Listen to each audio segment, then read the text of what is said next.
This is the Greg Bedard Patriots Podcast with Nick Cattles. He's Greg, I'm Nick. It's the Greg Bedard Patriots Podcast with Nick Cattles. Greg, before we get into that game in Miami, let's first start with some headlines, things that have happened over the last couple of days, beginning with Ty Montgomery going on the IR. Yeah, I mean, look, definitely a concern with already losing James White to retirement, and now Ty Montgomery pretty, I wouldn't say seamlessly, but he stepped into the receiving back role. We know he was injured, dealing with an injury. He was able to answer the bell this week. I'm not sure if he got hurt or aggravated it during the game, but he's going on IR. I assume that's short-term IR, and now the focus is going to be on Damian Harris and Ramondre Stevenson sort of doing double duty, which we saw some of that last week. Damian Harris got a few receptions. I remember specifically in the red zone, he had, at least targets back-to-back in the red zone. And so those guys are going to have to do more work. So Stevenson had 2 catches for 2 yards, and Harris had 2 catches for 10 yards on 3 targets. So expect more of that. Golden opportunity for Pierre Strong maybe to try to get into the mix after maybe a not so great preseason. But yeah, I think Ramondre and Damian will take the brunt of this. I'd like to see Ramondre out there a little bit more than he was on Sunday. So maybe not the worst thing in the world, even though I thought Montgomery was pretty good given his role and the expectations. Mac Jones is back. He says he's going to be okay. He obviously looked like a 75-year-old man walking through the stadium right after the injury. How do we feel about this? Yeah, anytime your quarterback is dealing with something and the team reported it as a back injury, I don't have any reason to doubt it. He's probably, the way I saw him in the tunnel after the game, he's probably dealing with a back and also an ankle injury as well. It looked like he was, limping decently on the way back into the locker room. These guys deal with a lot of stuff. Do I like that your quarterback's having to deal with an injury in week 1 of a 17-game season? No. And can he afford to take some of those hard shots like he did against the Dolphins? And look, the pressure wasn't absurd against Jones, but there were some free rushers coming, and that has to be avoided. And I think that has to be job one. I think they have to go back and figure out, number one, how do we protect Mac better? Because that was an issue in that game. And it's something we've talked about leading into this season, right? All the pressure on Mac, literally and figuratively. The offensive line, we had questions. We saw some of those questions on Sunday. The coaching staff, the offensive play calling, we'll get deeper into that. But all of these questions about whether or not Mac was going to be supported as well as he should be supported as a second-year quarterback, I don't think any of those questions were answered positively on Sunday. Again, we'll get more into that as we go on and talk about this game. Kendrick Bourne in the doghouse played 2 snaps on Sunday. Mm-hmm. Tom Curran reported today that Kraft was not happy, let his feelings known about Bourne not playing as much as he thought he should play. I have a couple of thoughts on this, Greg, but before my thoughts, let's get to yours. Yeah, I mean, look, this has been a summer-long thing with Kendrick Bourne. Something's been going on.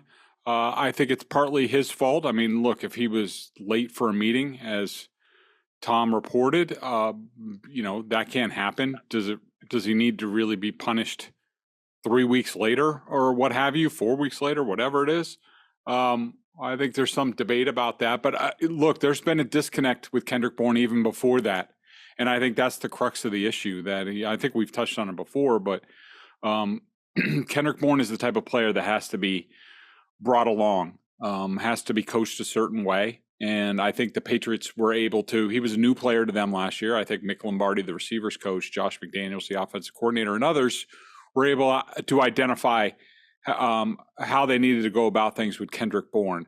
And is that still happening? Is this coaching staff as concerned about that stuff, or are they more of a, you're getting paid, you're a professional, do your freaking job, I shouldn't have to hold your hand type of thing? That could be part of it as well. But whatever it is, look, it was evident to everybody watching the game on Sunday that the Patriots, A, didn't have enough playmakers on the field, B, wasn't putting the ball into the hands of their playmakers, and, having Kendrick Bourne on the field and being an important part of the offense, that would help a lot in terms of playmaking ability. Number of things. Patricia and Judge's history as head coaches precedes themselves here. Not a lot of players, especially at the very beginning of both of their tenures, were in love with playing for those guys. There are a lot of questions coming out of New York. And if you saw Brian Daboll this past weekend, already it feels like the Giants have a much better coach than when they had Joe Judge. But, he didn't always rub people the right way. Matt Patricia did not rub people the right way in Detroit at times. The Darius Slay thing was a big issue and resulted in Slay being traded. He was their best player, especially on the defensive end. And he and Patricia did not see eye to eye. So I think those questions are legitimate questions about the coaching staff and whether or not they can feel players and understand where they're coming from and coach them to the best of their ability, and whether they care or not about coaching those players to the best of their ability. Second thing, I notice a lot of people siding with Kendrick Bourne, and I tweeted this out earlier today at Nick C Radio. This is driving me flipping nuts. I'm not telling you Bourne's a bad guy, right? But how many times have we seen Belichick and his coaching staff discipline guys for going against team rules, for violating team rules, for violating team policy? And it seems to me that the people that years ago would be like, yeah, Bill, that's right, you got to draw the line, right? Discipline, do your job. They were fine with that kind of stuff when the team was winning and when the offense looked better. Now, when the team is losing and the offense doesn't look good and you lack explosion, now people want to turn around and go, oh, what the hell? You're gonna play the guy 2 snaps for missing a meeting? Wes Welker missed a portion of a playoff game because he talked about feet at a press conference. Like, we have to stay consistent. Greg mentioned this last week, I think it was, or 2 weeks ago. Have we changed, or has the team changed? Have the expectations changed? Like, and when you look at this, Kendrick Bourne was late for a team meeting. They decided that he needed to be punished. I know people say, well, 3 weeks, 4 weeks later. My take on that? Who cares if you punish somebody, quote unquote, during the preseason? You think Kendrick Bourne, you think the message is going to land if you sit Kendrick Bourne in a preseason game? You think the message is going to land because you send him home from a joint practice? No. If you want the punishment to land with the person who violated the policy, you do it when it matters. You do it when it counts. So you wait until week 1 because that's the game that matters. Because Kendrick Bourne, guess what? Wants to be out there. He wants to be targeted when the games matter. So that's why you take 3 or 4 weeks. The preseason means nothing. So you wait until the moment where it really will affect and impact the player and hope that you get the most out of him moving forward. And he doesn't skip a practice because, or a meeting, or he doesn't show up late to a meeting because the next time he won't go, oh, what am I going to miss, a preseason game? Yeah, big deal. No, you're going to miss a game that matters.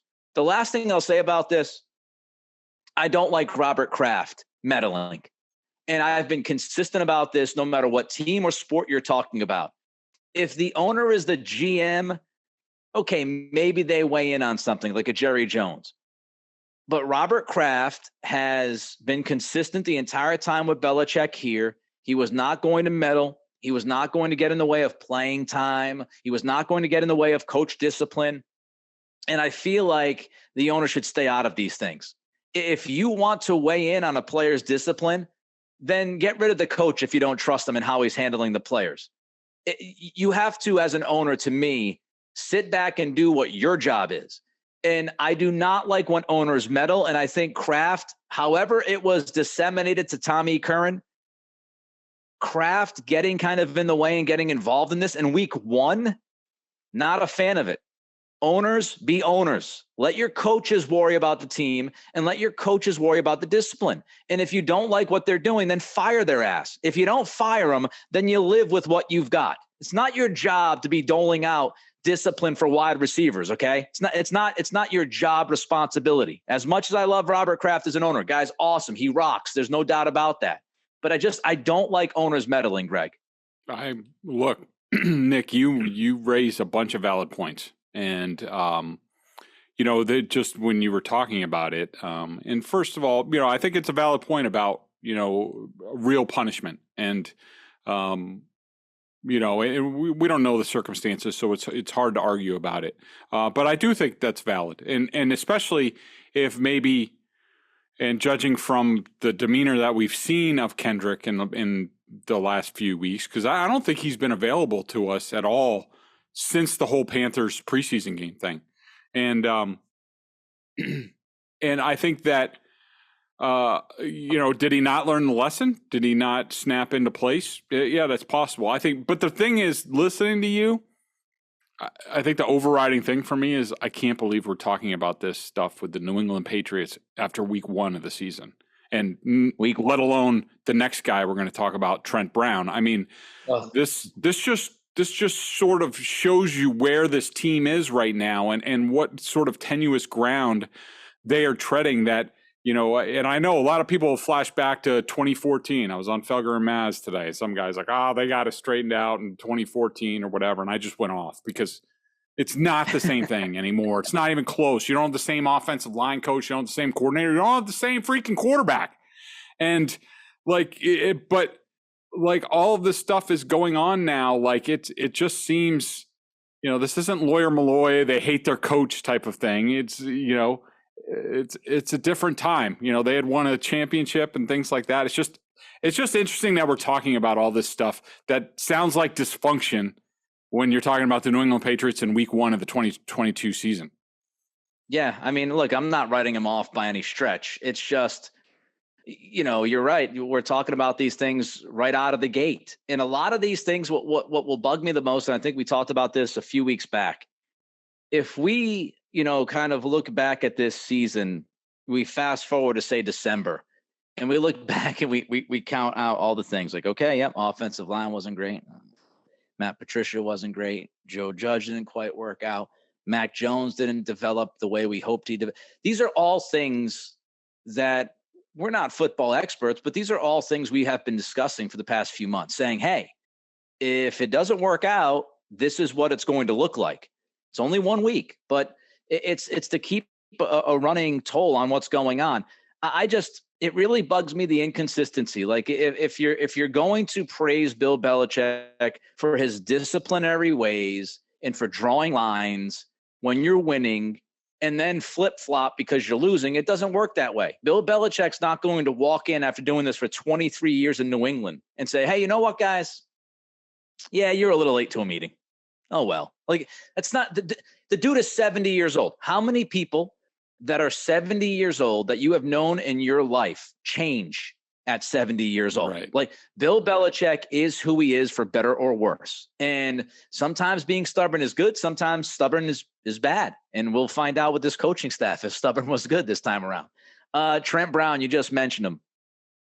I have thoughts on him too, but what did you see on the film? What did you feel when you watched Trent Brown? It was not good. He was probably my lowest rated Patriots player in this game. He gave up about half of the pressure that the offensive line allowed in this game. I had both sacks on him in this game. He had issues with run blocking as well.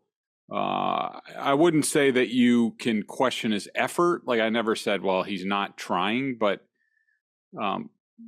do I think that there's question of buy-in with Trent Brown? Like, how much does he give a crap at this point? Yeah, I do think there's questions about that. And again, it's week 1, and that's alarming. That's the guy you moved from the right side to the left side, and now he's blocking. He's there to block. They thought he was the best option to block Mac Jones's backside, and they give up a backside strip sack that's on him in the first game of the season. I mean, that decision right there. I mean, they signed Marcus Cannon to the practice squad today, and of course, longtime right tackle starter. Like, you can't help but wonder, like, are they thinking down the road? Like, is Trent Brown going to check out? Are they going to move Isaiah Wynn back to left, put Marcus Cannon at right tackle? I think all options are on the table at this point. There was one run play where it looked like he was either not caring or was totally gassed. And I think it was like the second quarter. If he's totally gassed in the second quarter, you've got the Trent Brown. He's too big. He's not working. He's not conditioning enough. And he's not dependable. If you get that Trent Brown, it's bad news. I also thought the fact that, and I know that he spoke yesterday, and I'll give him credit for speaking yesterday, even though it didn't sound like he pontificated very often in that press conference, that Zoom conference. But to play the way that he played on Sunday and not talk to the media in the post game is weak. Just weak. Like, man, stand up, take accountability. Admit that you blew the play on the strip sack. Like, at least you can take the step. That bugged me. Let's get into the game. Unfortunately, the top note from Bedard says after watching the game film, the film was worse than live. It was, and you specifically point to the scoring drive by the Patriots offense. Yeah.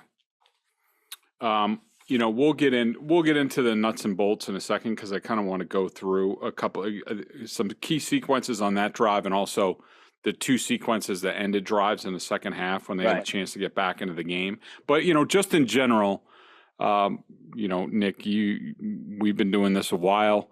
You've listened to me for a while. I mean, I've been watching this Patriots offense for, on film intensely, probably for about a decade, going back to Bill O'Brien. And then, Josh McDaniels came back and a lot of it was Tom Brady. I got to watch Tom Brady, but there was always, and you see this and I watch other offenses too, other smart guys, Kyle Shanahan, Sean McVay. I watch these guys because this is where the league's going. You see what's out there. Other offensive coordinators watch from these guys, including McDaniels, and borrow from what they do. And so, when I would watch the Patriots before this year, it didn't take very long to say, all right, this is what they're trying to do. These are the matchups they're trying to exploit. When Mac Jones or Tom Brady goes back to pass, you could almost see the way the coverage is going. They're like, oh, well, this is happening, so the ball's going to go here. I got to tell you, watching the film on Sunday, the first drive was okay until the interception, which I had issues with throwing it there and what have you. But just after that first drive, I couldn't figure out what they were trying to do. Mac Jones is dropping back and, where he should be going with the ball, he's not going with the ball. Sometimes he's late. Sometimes there were plays on that touchdown drive when two guys did run into each other. Then there was another one where two guys were in the same area. I see where they have with the two tight ends, the big thing, we're paying two tight ends $25 million a year. We're going to have them on the field. We're going to do outside zone. We're going to feature the tight ends because we have two really good tight ends. And yet, you're barely throwing to them, and you're definitely not going for the matchups that they have. They had mismatches. When the Dolphins were answering the Patriots' 12 personnel, one running back, two tight ends, with base, that means you're getting a safety on one tight end, you're getting a linebacker on the other tight end. Automatically. That's what the Dolphins are doing.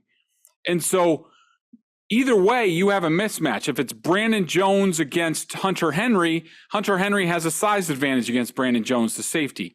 If Jonnu Smith is going up against Jerome Baker, Jonnu Smith has a speed advantage against Jerome Baker. And Hunter Henry, you kind of like that matchup against Baker too.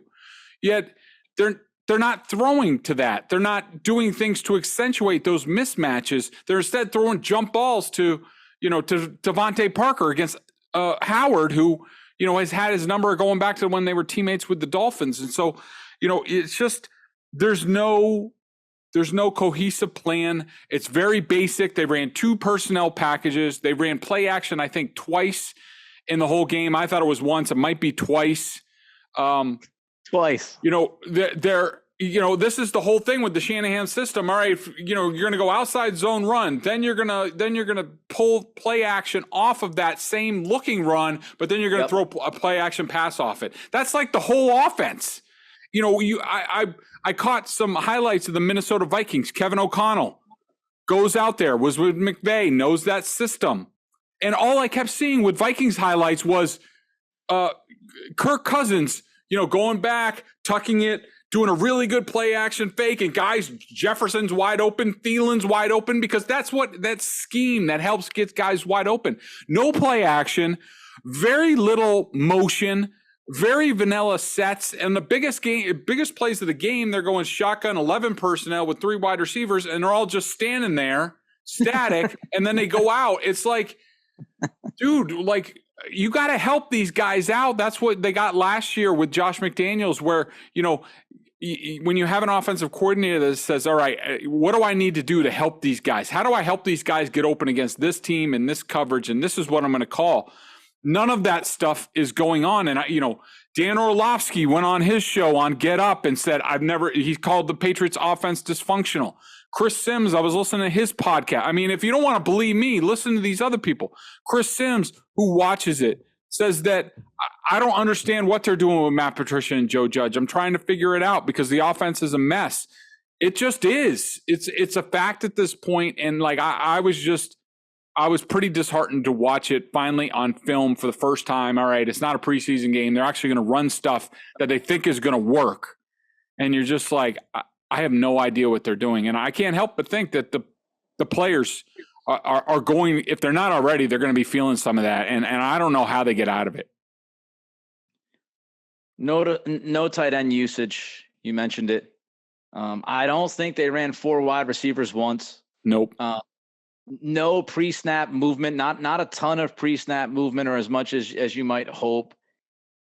Zero creativity, zero fluidity, zero cohesion, zero logic, zero explosiveness, 0, 0, 0, 0, 0, 0. Nick, let me ask you this. So you watched the game, right? Yes. So, all right. So you have 2 offenses that are putting in quote unquote new systems, the Patriots, and you have the Dolphins with Mike McDaniel. Okay. Right. Okay. They have guys that they're paying a lot. Tyreek Hill, the guy in a trade. Like, what did you think watching what they were doing with Tyreek and the motion and getting them open and scripting up plays where they, that accentuate what Tua does, like get rid of it, throw little slants, like they're doing stuff that like makes sense. And you're like, oh, they're trying to get Tyreek Hill the ball here. And they're trying to do, Jalen Waddle. Like, did you see that? I mean, there couldn't be more stark contrast than, an offense that's going places with talent and an offense that's completely rudderless without talent. I think that the Patriots do have some talent offensively. Yeah, they have some. Mm-hmm. I just believe that this coaching staff, from what we've seen so far, and look, maybe Matt Patricia will wake up in week 5 and have an epiphany, and maybe he'll learn. Maybe he will learn from the error of his ways in the first week. Maybe Belichick will watch the film and say, what the bleep are we doing? But I think you hit the nail on the head, Greg. I don't think these players are being put in positions to succeed. And my biggest concern is about the quarterback and how much this will affect and impact his development. Because I think right now it is a disaster. And again, I'm not going to write everything off after week 1, but we need to see a collected turnaround from a lot of people to make this thing work in a relatively quick amount of time. And it's very difficult to do that in the NFL. This is the top level of football in the world. You're playing other guys that know what they're doing, are completely prepared, have experience in doing it, and are well ahead of you. And so, this is like running a race and everybody's on lap 4. And you haven't even gotten to the line yet to get out the blocks. And so that's a problem. And to highlight your point, I mean, you could watch Tyreek Hill and look, did they throw the football too much to him? Yes. I mean, I thought you can get Jalen Waddle involved a little bit more. Mike Gesicki is somebody who can actually catch the football and play. They could have done a little bit better of a job of getting it to the other guys. And I also don't think Tua is any great shakes. I mean, I think we saw that on Sunday. But to highlight the point, Tyreek Hill got a lot of targets, right? And I watched the Raiders game as well. I watched four full games. I watched the Patriots game, the Niners game, the Raiders game, and then Sunday Night Football. And watching the Raiders game on Sunday, same thing with Devontae Adams. Like it was obvious. He is the guy. We traded the picks for him. We paid him the money. We're going to throw him the football. And I think he had 4 out of the 5 catches on the first drive. I think he had something like 7 out of the first 9 targets from Derek Carr, a concerted effort to give him the football. And what drives me crazy at times is like, I'm not telling you that Jonnu Smith is going to catch 10 footballs for 150 yards and 2 touchdowns. But the limited amount of time they get the football in that dude's hands, he made some plays. He made a couple of plays. He broke tackles. He showed yak. Yep. He had some explosion. And it's like you see it and you go, why are you not getting that guy the football? Like what?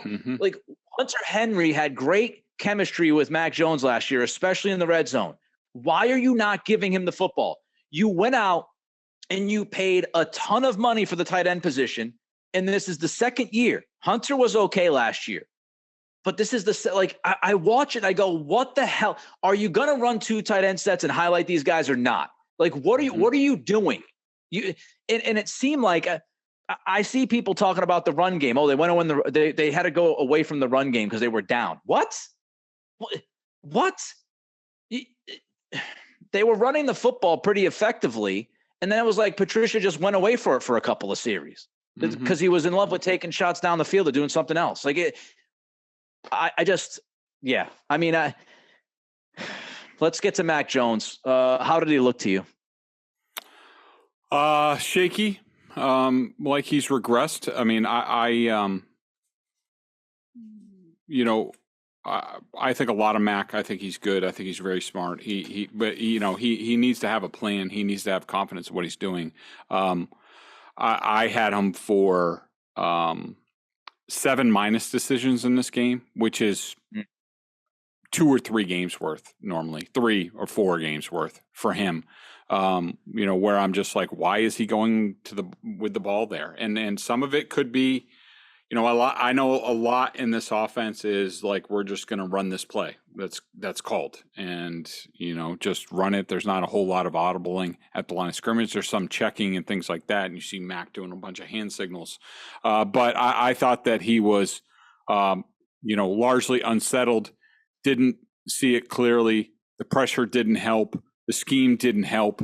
And that's what you kind of see. I only had him for 2+ plays to throw to Jacoby Myers, the huge 3rd and 7 that felt like a lifeboat at that point, that they needed to have a play like that. Nice throw, better catch by Jacoby Myers. And then the Kendrick Bourne throw and catch.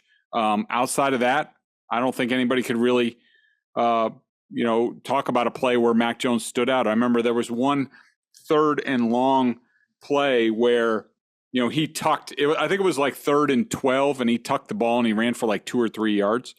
He had Jacoby Myers open in the middle of the field. He threw. He decided late, and to me, that's part and parcel to an offensive coordinator setting things up, making sure a quarterback's settled. And I think this is just sort of a continued the Mac Jones that we saw in the preseason, where and in training camp, where he's just doesn't have a lot of confidence in what's going on around him, and that speeds up the quarterback, and he's not quite himself. You said it perfectly.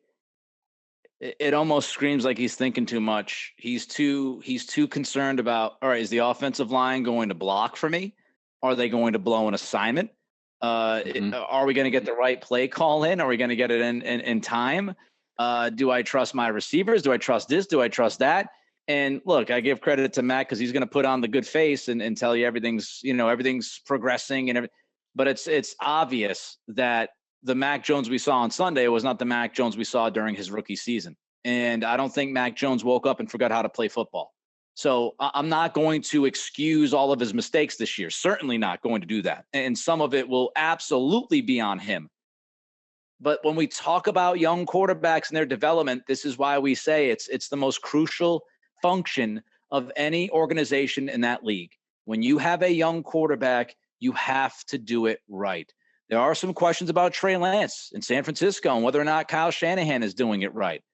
There's a lot of questions about Bill Belichick in the plan going into this season with Mac Jones. And I just hope they don't get in the way of Mac becoming better. And I feel like, at least up to this point, again, very, very early, but through the offseason, through the training camp, through the preseason, through the first game, they're getting in the way and they're not helping him. And that pisses me off. The offensive line play overall, Greg, how'd you feel? I didn't think it was great. I mean, I didn't think it was atrocious. I thought David Andrews had a really good game. I thought Owenu and Isaiah Wynn largely had solid games, and I thought the left side, Cole Strange was, for a rookie debut, was solid. Some nice plays, some plays he wants to have back. I thought Trent Brown was terrible at left tackle, and that's a huge problem. That was one of the big moves by this new brain trust was, we have the same guys yet back, but we're going to jumble them all up and put them in different places. And 6 weeks later after camp started, it's still not good. And that, to me, if you ask me, like, what's the number one thing that needs to get fixed on this offense today, right now, to get this offense started on the right foot back towards being a decent unit, no question it's the offensive line. And, just look at what's going on with the coaches and coaching there, and Matt Patricia's there now, and now he's part-time offensive coordinator, part-time offensive line coach. It's a lot, and I don't think it's working. And God, I'd love to have Scarnecchia here, just taking care of the offensive line. That's for sure. It might all turn around, and again, not writing anything off, but it certainly does feel like it's messy, and a lot of the mess it's on Belichick's plate. And to Belichick, I know Tommy wrote about how Belichick is a little bit more optimistic than usual, and he was more optimistic on Sunday after the game and said, well, it only came down to 2 plays and stuff like that. But I will give credit to Belichick. He's consistently said, like, look, this is on me. If this doesn't work, it's on me. So he stuck his neck out, and if it doesn't work, it is completely on him. And I don't know what that means for the future, but we'll get there when we get further down the road. But it does look messy right now, and they've got a lot to kind of fix offensively. Offensively, they have a lot to fix. Yeah. Some quick breakdowns of some of the bigger plays. Obviously, I just mentioned Bill Belichick said in the postgame, it really came down to 2 plays. I know my guy Evan Lazar wrote that at Patriots.com that 2 plays, it was just obviously a major difference in this one. Let's start with the strip sack. What'd you see? I think many of us believe it was on Trent Brown, but if you want to kind of dig into the details a little bit on that play. Yeah, the big thing, and I'm actually going to try to use video on some other plays coming up here. I didn't queue it up for these, but the big thing was before the snap. If you're visualizing the play, Mac Jones identified the left linebacker as the Mike linebacker. That meant the other one, who was Riley. So I guess it was Baker and Riley who were on the field at the time. So he identified Baker to his left as the Mike. That meant anything to the right side, including Riley, the linebacker, that's on Mac Jones. And he knew he was going front side to Riley's side, so he knew his backside was protected. So once that happens, that means that David Andrews is going to tilt left at the snap, which is what he does. Right. So Andrews takes the guy to his left. That means Cole Strange turns to and takes Melvin Ingram, who was between him and Trent Brown. And now Trent Brown is supposed to kick out and get the first outside rusher that way. And Trent Brown just blocked down on Melvin Ingram, and that led to the free rusher. So to me, it was clearly on Trent Brown, and everyone who I trust has told me, yeah, it was on Trent Brown. The old hat on a hat, so to speak, and Trent didn't have his hat on the right hat. He put 2 hats on one dude, Melvin Ingram, and not good. The backbreaker, I thought, because I thought the defense played pretty well. Were they flawless? No, but going into this game, given the talent level, the speed we talked about, I thought they handled themselves pretty well. I mean, they gave up 13 points? Pretty good. I thought they got some good pressure on Tua. I thought the secondary played overall pretty well. Couple of plays you want back. Jack Jones, dude, you got to make that pick. That guy's got hands like feet. That's the second time I've seen him have both hands on a football and just have no idea how to bring it in. And he allowed Tyreek Hill to snatch that from him. That was a big play. And Miles Bryant having absolutely zero awareness that Devin McCourty was getting ready to catch the fair punt that Tua threw up for grabs as Miles dives across and tries to make an amazing highlight play. Those you want back. But I thought the defense overall played pretty well. Obviously, the back-breaking play was at the end of the first half, that Waddle TD, Greg. Whose fault? What went wrong? It was bad. Yeah, so, let's actually start a play before that because, Matthew Judon had a sack on 2nd and 10, so now it's 3rd and 19. And you're like, okay, here we go. This is where somewhat reminded me of the Dallas game last year where it was 3rd and forever. And I think they got 19 yards, and then they were able to, what did they do? Kick a field goal, I think, to take the lead. This reminded me of that, getting 12 yards. I thought Adrian Phillips, who got hurt on that play, was very late diagnosing the only route in that area in the middle of the field. It's a pass that could have been broken up. He was late. So that's 12 yards. Now it's 4th and 7 at the New England 42. We got a member question that we're going to talk about later. I might as well address it here because he did ask, he asked about personnel on the play. I more had a question about, the play call. So they ran, in my opinion, cover one funnel, which is one middle of the field safety. And in this case, it was Kyle Duggar. Jabril Peppers had come in for Adrian Phillips, was, I think, on a tight end on the right side of the field. And Devin McCourty was on Chase Edmonds, the running back. In most circumstances, would you like that flipped? Would you like McCourty in the middle of the field and Duggar up on the running back? Yes, but obviously that was a matchup thing that the Patriots wanted. Maybe they didn't trust Duggar in the open field against Chase Edmonds or what have you, but that's how they ended up. So one funnel, basically all the defensive backs know they have help in the middle of the field, and they have help in the middle of the field by two people, Juwan Bentley, the middle linebacker, and Kyle Duggar is the fail-safe last line of defense.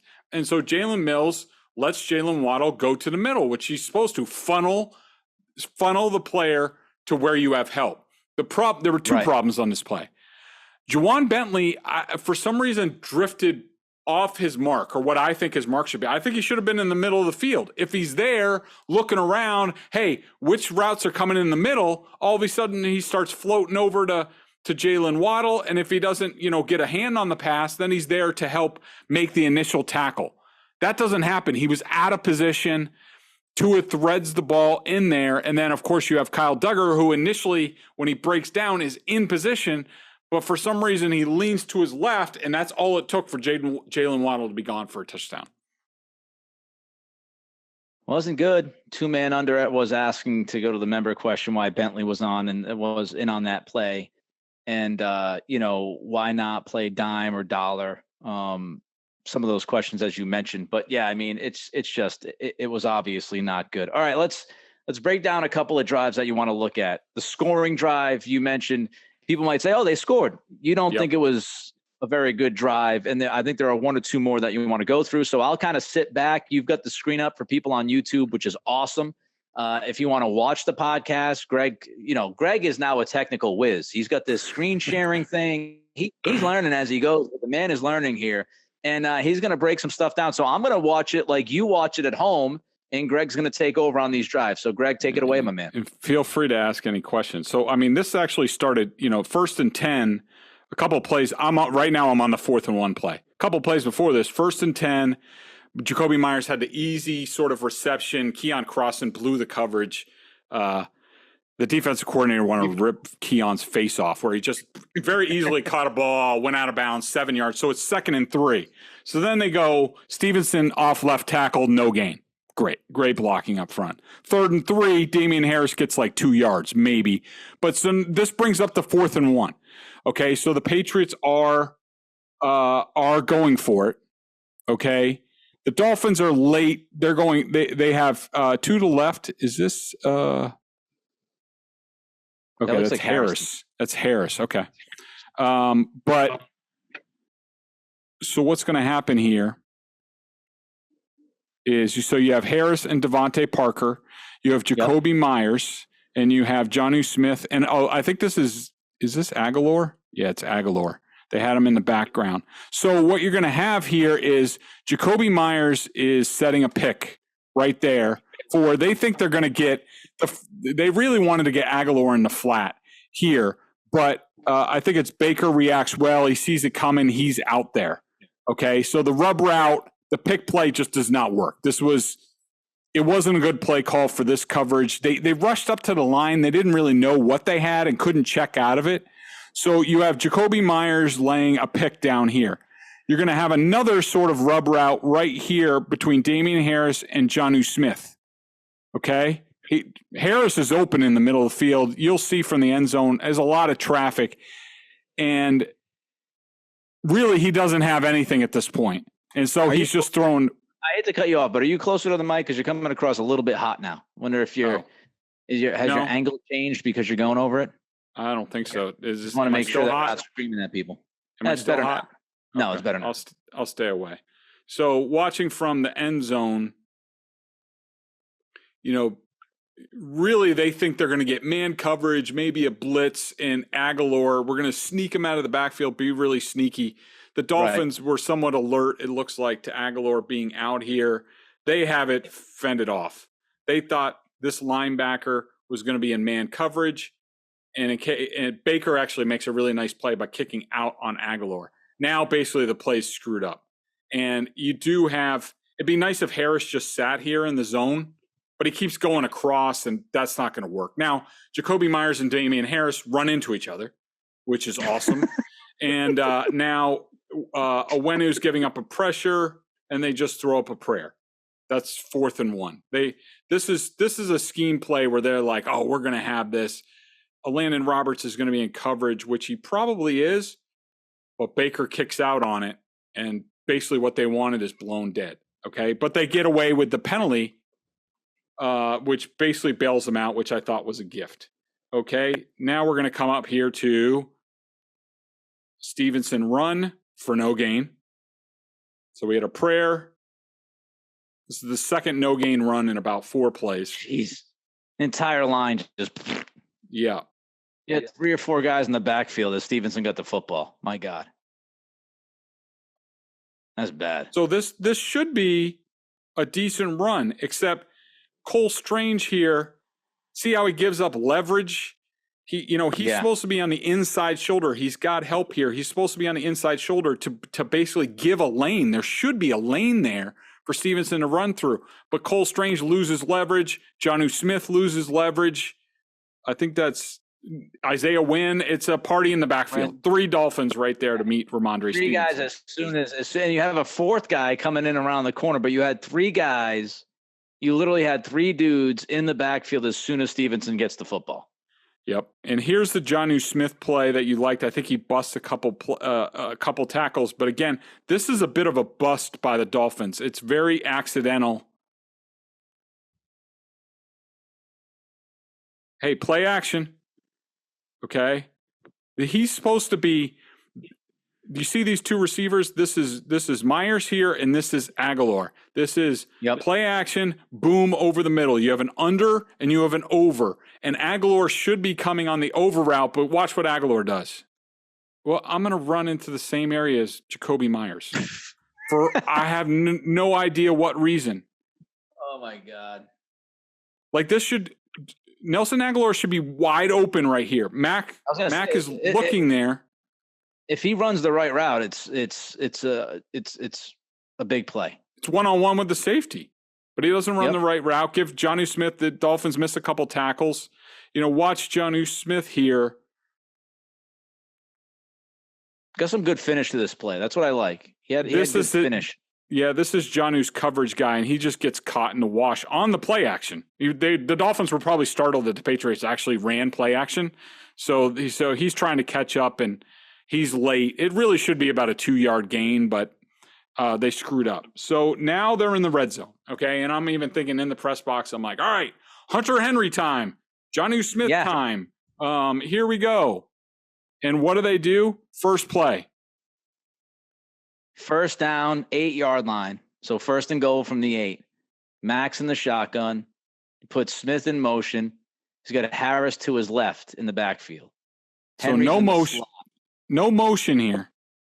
Did anybody run motion? No motion. Henry in the slot. Dolphins. You've got Parker and Myers as your outside receivers with Harris lined up, like I said, in the backfield with Mack and Shaka. Right. So this is the kind of what they're going to do is I think they're going to run like double slants inside and they're going to flare Harris out. This is okay. That's what you run against man, not against zone. The Dolphins are just sitting in zone. So even if this pass gets deflected in the flat, see how they're both running and he's almost setting Hunter Henry setting like a pick. He thinks they think it's going to be man coverage. It's not. It gets deflected. But even if Harris catches the ball, there's a defender right there. So first play in the first time they get in the red zone all day, and they throw in the flat to Damian Harris. Okay, wonderful. I don't think there was anything on the protection here. I think Now, okay, here we go. Second down. Dolphins look to be in zone again. So what are we going to call? Is Matt going to check into something? Okay, they're not in man-to-man. We're going to run zone. This is what I mean, people, where I don't understand what they're doing, why they're running this against this coverage. Yeah, so let me just kind of paint this for the people that can't. Oh, yeah, on the podcast, yeah. Yeah, so you've got, if we can go back. You got trips to the left. You got Parker, Myers, Smith. You have Harris offset right to Jones, and Hunter Henry is detached from the formation to his right. And the Dolphins are sitting in a 2 deep, 5 under red zone, typical zone. Okay, they're not they have 3 guys on the line. They're not showing any type of pressure or anything like this. And what's going to happen is Harris is going to run into the flat, and Mac's going to throw it right away. Okay. Whereas I think Jonnu Smith inside against Baker, I think that's the play. But Mac doesn't even look that way. So he just throws it short, and guess what? There's 3 Dolphins there to tackle him. Why is Mac not looking that way? I don't know. I think it's this is what I don't understand, Nick. I don't understand. The Mac of last year would look and be like, this play is not going to go anywhere. I'm going to throw the slant. Or I'm going to look right and come back to the slant. But now a play like this, I think they're almost design plays where I think he's looking Hunter Henry first. He didn't have him. Then he goes to the flat. But that's very simplistic. It's very simplistic because he does look at Hunter Henry. I think you're absolutely right. By the way, when you watch that play, Smith is open. You can if you can buzz that into it. I mean, I think he's there. I mean, I know like that this side of the field doesn't even exist on this play. Yeah, where that would not have happened last year. Okay, he's looking strictly to the right side of the field. So again, you've got Smith kind of running from the left out of the slot into the middle of the field. And then, Mac just looks over strictly to the right side of the football field, doesn't even give a glance to Smith. And it looks like Smith has an opportunity for a touchdown there. Yeah. See, that is a play that I can't tell you why they ran that play. Last year, I'd be like, he's looking right, knowing that he's going to have an open window to Jonnu Smith on the left. That's what would have happened last year. This year, I can't tell you why they did this. So here's the touchdown, and this is just a complete bust by, I think, Howard. Because if you watch him here, he stays in man coverage with Devontae Parker. Everybody else is watching the backfield. Everybody else is in zone, except Howard has his back here, and he just leaves Jalen Phillips out to dry. And he's so wide open that he crawls into the end zone. See, that's not a good play. That is a bad play by the Dolphins because I think one player, he chugged him at the line, which normally he would chug him and then go into the flat. But for some reason, he kept going. Yeah. And everybody else has their eyes in the backfield. Everybody else is playing zone. They're all looking for matching a little bit, and Howard's the only one playing man. And so that's one sequence. So now you understand why I'm not enamored, even though they scored. I wanted to look at. I mean, I think it's a great look, Greg, into exactly what you were talking about earlier, showing people what you mean by it doesn't seem like there's any kind of logical plan behind what you're calling in that moment, and especially what the defense is showing you. You're not really reacting to what the defense is showing you. You're calling a play, and you're letting the play just kind of roll, and whatever happens, happens. Yep, and this is the play, I think. Okay, so that was the play where Mac got leveled. So this is the real, after the penalty, this is 3rd and 6 to Jakobi Meyers. This is a play I think I put on Mac. I think it's there for him. I think he could have gotten spooked by the pressure before. So there's 2 receivers to the right plus the tight end. They keep I think, or is that Stevenson in, and Parker is left of the boundary. And so Jakobi Meyers is going to be in the slot. The Dolphins, before the snap, are showing cover 2. They have 2 deep safeties. They're going to rotate into cover 3, I think. Yes. See how the slot cornerback rotates. Yep. And now they're in. Actually, this is a cover 2. They changed it. This is a neat little. So he's now the deep safety, and now they're playing 5 across here. They're playing Tampa. The linebacker in the middle of the field is running to Jonnu Smith. That's when the ball hit him in the butt. I think Mac might have been confused here on what kind of defense they're playing, because right now, Myers is the guy. He should be getting the ball now, and it's late, and then it hits the linebacker in the butt. Yeah, he was there. You're right. It was late. It was late getting to him. He got hit. This is a Trent Brown hit as well. Watch Cole Strange and Trent Brown on the left side. So it's Zeiler who had a good game. Trent gives a little bit of help, but then he loses leverage against Ogba, when really that should be Montgomery's guy. Yeah, I was going to say Montgomery doesn't do. Yeah, Montgomery, and I think I split this between Montgomery and Wynn.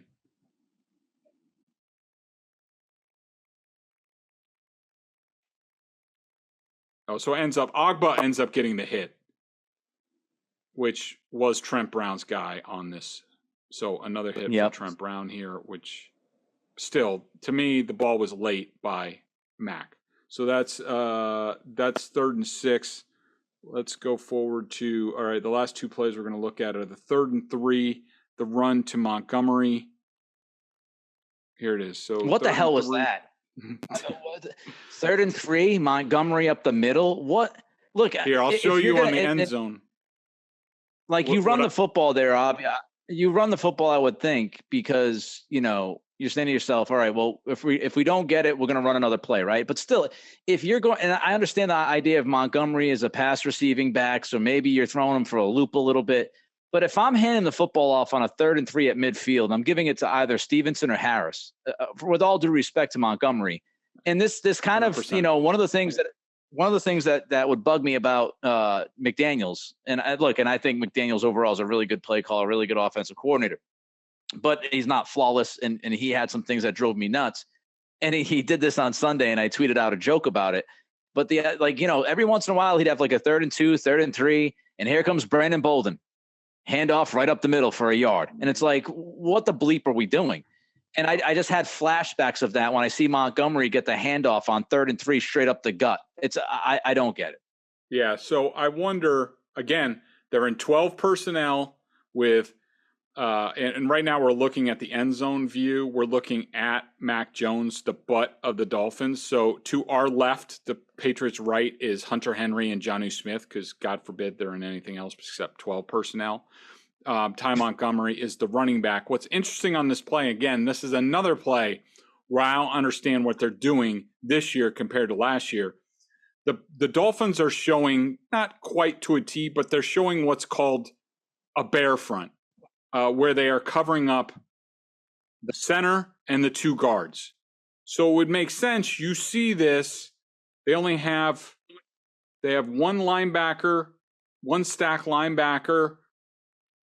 They have a lot of defensive backs on the field. They should be able to run the ball here with these numbers, especially if you run outside, because on Hunter Henry's side, you have basically 3 Dolphins for 4 blockers. Plus, you have another guy with the running back. You don't account for that guy.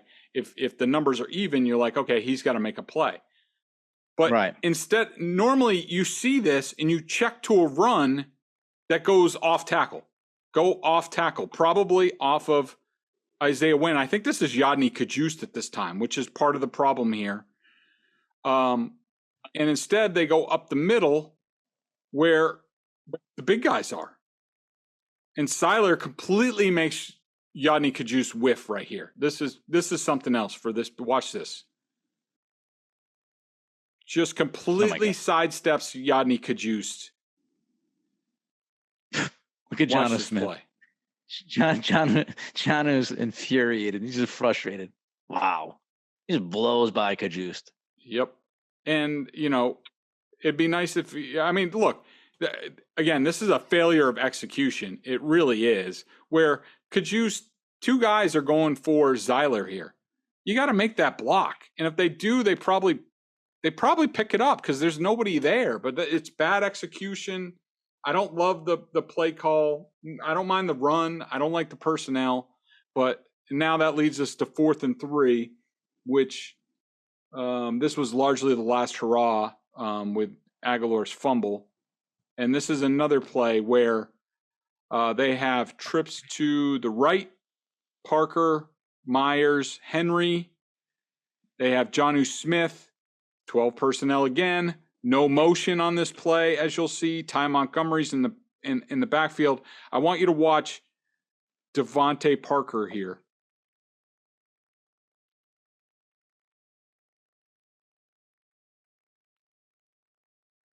And now we're back. Now Max doesn't have anything. We're back in the playground football. He's pointing to people to go. This is the way you want your game decided. So the reason I want you to watch Devontae Parker, watch him on this play and watch Mac's head. He looks right. He sees that they're going to have something here. The Dolphins,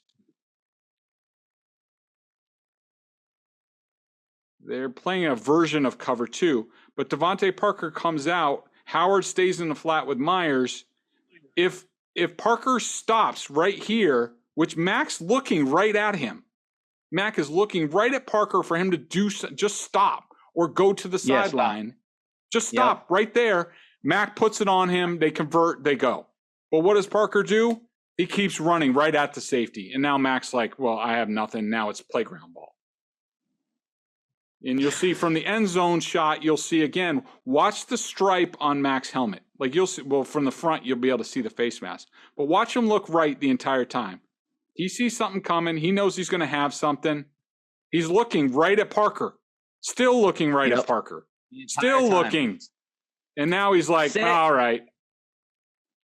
And then Trent Brown tackles somebody. So that's a little bit of a look for you guys on YouTube for sort of what I'm talking about when I'm confused by what the Patriots are doing. All right, quickly, because I'm running out of light in my room. I feel like standing up and putting the light on. Yeah. Let's go with the 3 up, 3 down. Quickly, Greg, let's go with your 3 up. Yeah, my 3 up, Matthew Judon. I thought he was a game wrecker. He had a sack, 2 hits, 2 hurries. Jacoby Myers, I thought was great. A great couple catches. And Dietrich Wise, I thought had a really strong game. 3 quarterback pressures. Did well against the run. Again, I thought their defense was pretty good, given the circumstance. I thought Duggar played well. Obviously, the 4th and 7 play, we go back to that. But I thought he made about 4 or 5 high-level one-on-one tackles, a couple of them downhill. Tyreek Hill one-on-one, very difficult. And I thought Duggar inside the box played pretty well from what I saw. Obviously, I haven't watched the all 22, but, watching on Sunday, he made some impact plays. I thought Ty Montgomery, again, relatively speaking, your expectations, I thought he played pretty well. And Jalen Mills, along with the secondary, to hold Tyreek Hill under 100 yards. And if you don't, and I know if they did it, so it is what it is. But if you don't have that bust at the end of the first half, that confusion and Duggar taking a bad angle and all, if you play that play correctly and you execute, they kept Waddle to be almost invisible in this game. So you take that catch away, and again, I know it's a big catch, but I thought they did a pretty good job against their weapons. 3 down. Trent Brown. Yep. I thought I had him for 0+ plays, 8- plays in this game. Mac Jones, I had 2+ plays, 7- plays. That's not good for him, even though, again, I don't think it's all his fault. I'm not excusing him. Some of the plays he has to make, but you also have to look at, what he's working with. And I thought Raekwon McMillan really struggled in coverage, and I think they're still figuring things out at linebacker, and put me on the train of play Mac Wilson more. At least if he's going to make mistakes, he's going to go 100 miles an hour, and the chances he's going to blow somebody up, which he did in that game. I agree with you on Wilson. Just play him. Your guy Tyvi, Jelani Patricia was out there. I saw his ass out there a few times. Yep, bunch of unblocked pressures. Aguilar fumble. Matt Patricia, you get a down because you stunk. And Trent Brown was awful. So, well, there you have it, folks. It was not great on film, but hopefully you learned some stuff from Greg today. Again, it's week 1, so I don't want to completely write everybody off here, but it was not good. Hopefully it gets better against the Steelers. The Steelers have their own issues, which we'll get into, I'm sure, later in the week. Until then, everybody be good, be safe, be healthy. He's Greg, I'm Nick. It's the Greg Bedard Patriots Podcast with Nick Cattles.